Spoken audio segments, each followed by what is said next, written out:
Alright, so before I begin today, I want to start with a little story. So, ladies and gentlemen, I have trust issues. I'm going to blame them on my family today.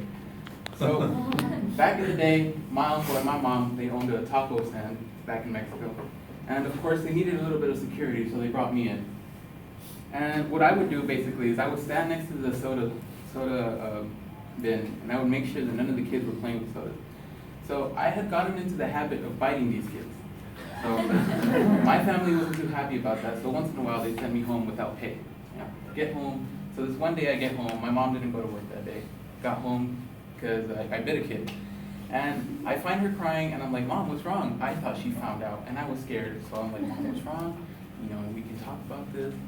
And so she says, she's crying and she said, you know what, son, we're gonna take you to a big farm where there's a big field and you can run and run forever. Now at the time I didn't know that was a bad connotation. So I said, okay, let's go to a farm as long as I'm not in trouble. And so I get to this farm and it was just my house that I live in today. And so I'm walking around and looking for everything, like, this isn't a farm. Where's the farm?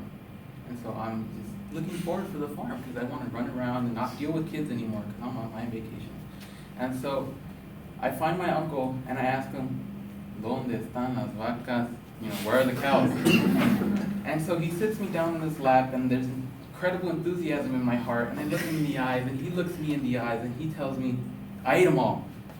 And so I'm like, Mother, where have you brought me? There is no farm, there's nothing but concrete, and there's only a man that eats like herds of cows. Where have you brought me?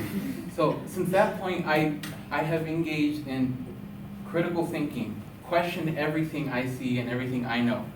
And so I believe that everybody should think critically about the things that are presented to them and the things that they encounter every day.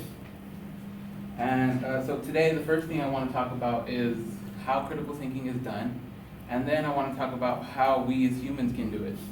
And third, I'd like to show you how exactly critical thinking can change our society entirely.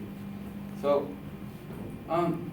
critical thinking has actually been more popular nowadays, and many huge public figures have endorsed it, such as Sandra O'Connor, who is a retired Supreme Court judge. And so, according to criticalthinking.org, there are two stages to critical thinking.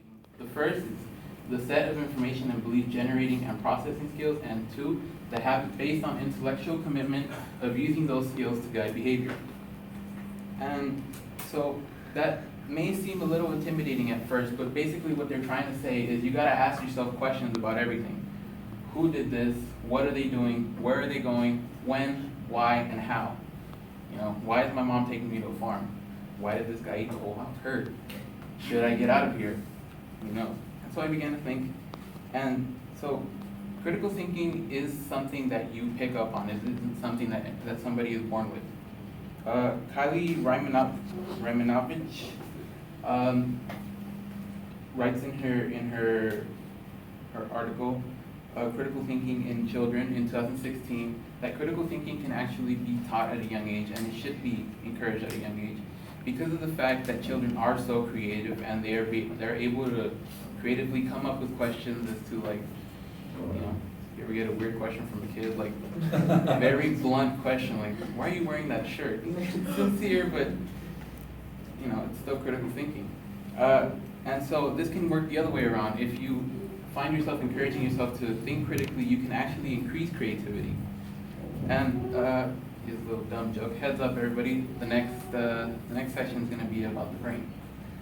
So, Bob Garrett wrote in Brain and Behavior, his book in 2011, how exactly it is that a message is translated into the body and how we act upon it. So the first thing that happens is the stimulus reaches your body and it travels through the central nervous system into your brain. And then it reaches the brain, which is made up of 90% ganglion cells and about 10% neural cells. So this is a neural cell, and once the stimulus reaches here, it travels down the axon, which is this, but only if there is enough action potential to trigger the axon. In this case, if there is, then sodium rushes in to create An axon is usually at a negative millivolt, which means that it's negative on the inside, but enough sodium can cause it to go positive, which is what's happening here. And we see the transaction of the message going down the axon and to the terminal buttons. And so from the terminal buttons, you have chemicals, otherwise known as neurotransmitters, that feed this message onto the next neuron. And this happens again and again and again and again. And this can happen from anything simple, like knowing that you have to write a speech tomorrow, so you're up at 11 p.m. making sure that you got everything down. So your brain tells you, okay, you need to get up, stop watching whatever you're watching, and you need to get on your laptop now. So this happens millions and millions of times before it acts upon it. So literally anything you think or do, even if you get told that it's insignificant, well, it's significant enough to fire up these many neurons in your head. So anything you do is significant. So imagine what critical thinking can do for you. Critical thinking is something that is going to cause more of these to fire up, and therefore cause more significance in every thought.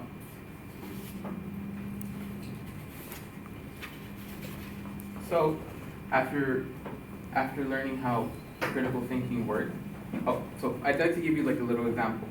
So let's say a bee stings you and you're allergic to bees, and you're on a field trip with your kindergarten class, as a teacher. And so the first thing that's going to happen is you're going to formulate the speech in the Brokaw's area to tell somebody that you're allergic to bees. Now, there might be a lot of cuss words that you're formulating, but the prefrontal cortex, which is related with social behavior, is going to make sure that you're not teaching these kids the right type of words. And then, of course, whatever you need to do happens. You go to the clinic, you get your adrenaline shot, and an action occurs. So with critical thinking, there's a lot of these things that are going and working together, such as the Brokaw's area, the prefrontal cortex, the motor control to help me, build all of this for you, my little expressions. And all of these things work together. And so next I'd like to discuss how it can influence society. So I feel like we like to blame a lot of things on society, We wake up 5 minutes late, we get to Cal State late, we're like, damn, son, there's no parking. So you just say to yourself, you're driving around Cal State lane, you're like, damn it, society, I don't like waking up early. And so,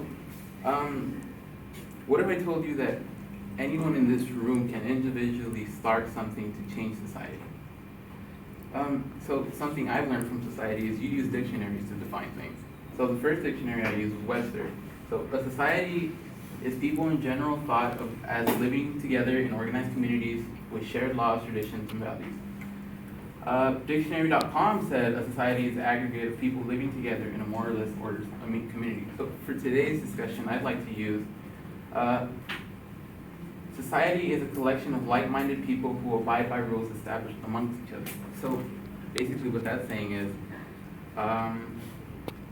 like earlier, you don't cuss around kids. That's an established rule, and we all agree upon it. And so we influence each other because we all agree to it. And so in history, we've seen instances where there has been a disagreement, and so people act upon it.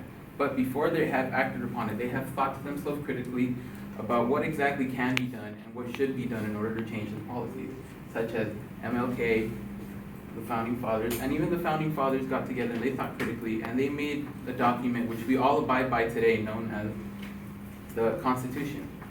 And so, whatever it may be that you think is worth changing, it all begins with a little bit of critical thinking. And the main thing I want you to remember about all these people that I just showed you is the fact that they're all humans, and the fact that we are all humans as well. And any little thought of yours can in turn turn into something as big as this just by a little practice and a little bit of habitual questioning. And so let's go ahead and wrap this up. So I believe that people should think critically more often. And so today I talked about critical thinking and what it is, and how it happens in the brain and how it turns into an action. And third of all, how it can change society. And so with that being said, don't ever let anybody tell you that you can't do something just because you have simple thoughts. You yourself can generate